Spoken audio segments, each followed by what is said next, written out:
সকাল থেকে রাত আমরা দৌড়াই টাকা, সম্মান, স্বপ্নের পেছনে। কিন্তু দৌড়াতে দৌড়াতে আমরা কি সত্যি ভুলে গেছি আমরা আসলে কোথায় যাচ্ছি? আমরা কি চাই? সুখ। তাহলে আমার প্রশ্ন হলো, সুখটা আসলে কি?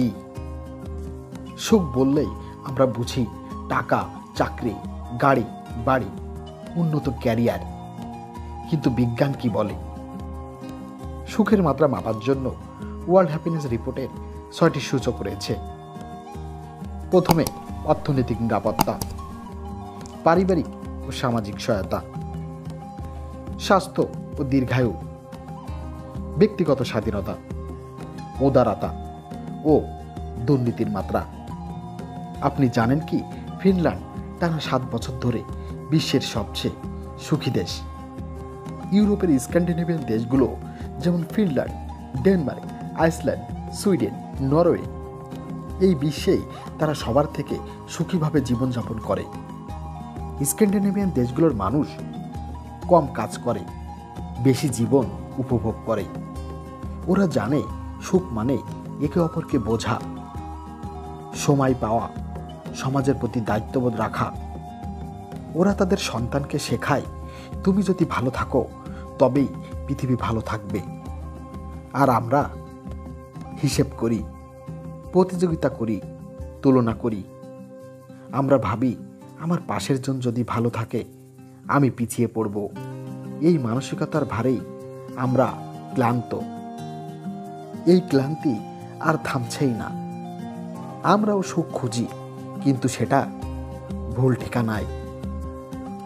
বন্ধুরা, সুখ একটা গন্তব্য না, এটা এক একটা মুহূর্ত, একটা হাসি, একটা নিঃশ্বাস, নিজের মতো করে বাঁচার স্বাধীনতা।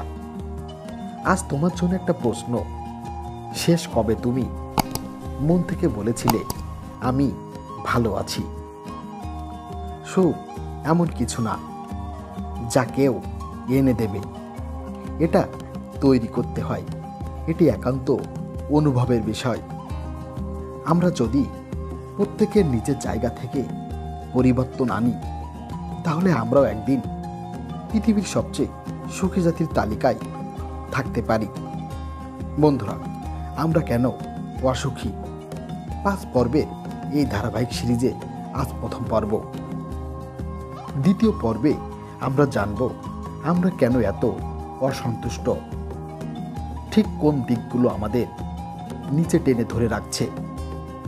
আরও জানব সুখী দেশের তালিকায় প্রতিবারই স্থানে পাওয়া দেশগুলোর রহস্য। ততক্ষণ পর্যন্ত সবাই ভালো থেকো।